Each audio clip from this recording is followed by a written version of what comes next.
그 동기를 얘기하신 게 성과를 낸다 이런 말씀을 하셨는데 어떤 성과를 내본 경험이 있으신가요? 그럼 자금 관리를 주로 맡으셨다고 했는데 그 당시에 발생했던 어떤 사고나 이런 거를 경험한 적은 없으세요? 그 옆 동료가 어떤 자금 관리에 있어서 문제점이 드러난다든지 아니면 비리나 이런 것들을 본다고 하면 어떻게 하시겠어요? 본인이 업무를 하는 데 있어서 가장 중요하다고 생각하는 또 그 외의 능력이나 이런 게 또 있으세요? 민원인에 대한 그런 갈등을 겪어본 그런 경험도 있으세요? 네, 아까 그 나눔 행사 같은 거를 하셨다고 했는데 네. 그 본인은 어떤 봉사활동 같은 걸 해보신 적이 있나요? 아, 그럼 우체국 상품 중에 아동에게 추천할 만한 상품이 또 있을까요?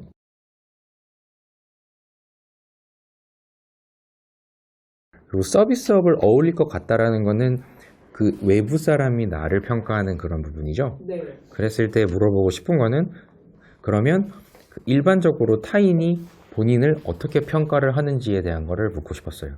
타인이 볼 때 본인을 어떻다라고 표현을 주로 하나요? 라는 걸 묻고 싶었어요. 창구 업무를 하신다고 이제 했잖아요. 네. 고객 응대를 한다고 했다고 했을 때 고객 응대에서 중요한 게 뭔지 묻고 싶었어요. 근데 자금과 관련된 걸 이야기했다면은 또 마찬가지. 금융, 자금 이런 거 했으면 기대치가 갑자기 한 2배 이상 확 올라가요.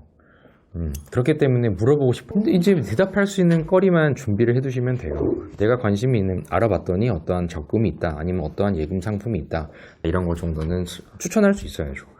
하나 정도를 예시를 들어서 그거에 대한 거를 설명해 보세요 라고도 할 수 있어요. 네네. 근데 본인이 가입한 그런 상품 아니면 최근에 가입한 상품 왜 가입하셨는지 그럼 그거를 동료나 누군가에게 한번 권유를 할 정도로 한번 설명을 한번 보실 수 있는지 그 설명을 얼마나 잘하는지에 따라서 표현 정확도와 논리성을 보겠죠. 전문성까지 응용력까지 판매 능력도 조금 있으시다면서요.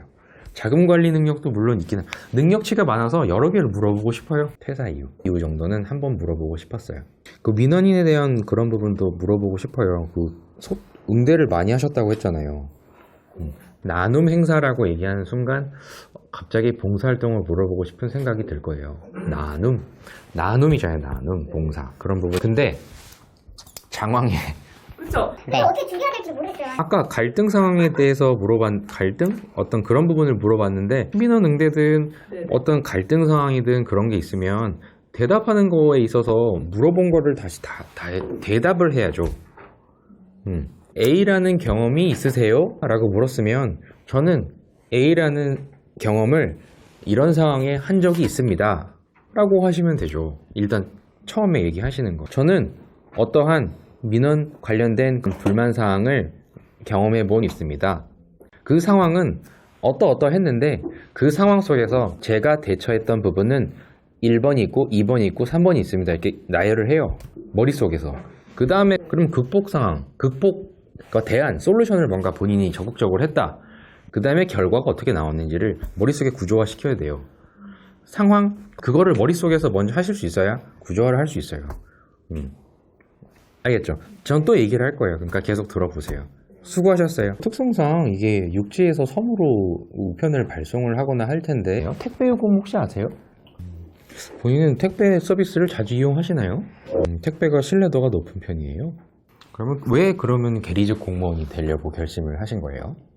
본인이 성실하고 차분하다고 하면은 실수를 해보신 적이 없으신가요? 그럼 계획성이 전에는 부족했는데 그럼 지금 성격은 되게 차분함이 강하시다는 그러면 최근에 어떤 목표를 잡고 목표를 정한 다음에 그거를 성과를 이룬 경험이 있으신가요? 그럼 대인관계 면에서는 좀 좋으신 편이신가요?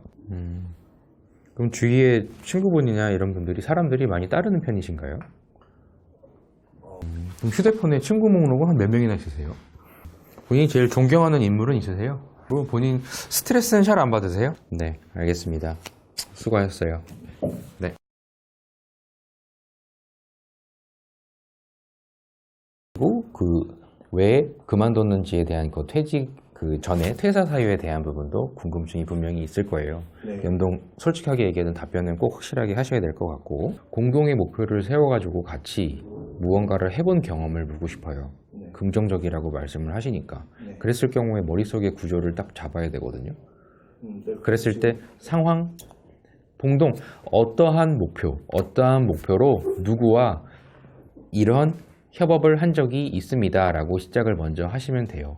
네, 앞에 짧고 굵게 이렇게 해주셔야 돼요. 그래야 뭔가 확 와닿. 길어요. 설명이 돼. 아, 언제 끝나지? 듣긴 들어야 되는데 이런 생각이 들어요. 짧고 굵게 그렇게 하시는 거예요. 네, 어떠한 상황 속에서 누구와 공동의 목표를 향해 협업을 했던 경험이 있습니다. 그래서 그때의 상황은 이랬고요. 제가 했던 부분은 이 부분이 있는데 그 결과 이러한 결과가 나왔습니다. 이를 토대로 제가 느꼈던 바는 계리직 업무를 하는 데 있어서 어떤 기여를 할 수 있을까 하면 끝! 이렇게 돼요. 네, 그렇게 말씀해 주시면 되는데 스토리로 너무 길게 하셔가지고 최대한 경험을 첨부하는 게 좋다고 해서 그래서 뭔가 경험에 대한 걸 물으면 저는 어떠한 상황 속에서 어떤 목적으로 이런 경험을 한 적이 있습니다 라고 앞쪽에 이렇게 요약해서 깔끔하게 이렇게 해주시는 게 듣기가 정말 편해요. 네, 네네, 그렇게 해주시면 돼요. 제가 봤을 때는 협업을 묻고 싶은 이미지예요. 직접 내가 그걸 얘기할 수 있어야 돼요. 네, 수고하셨어요. 네.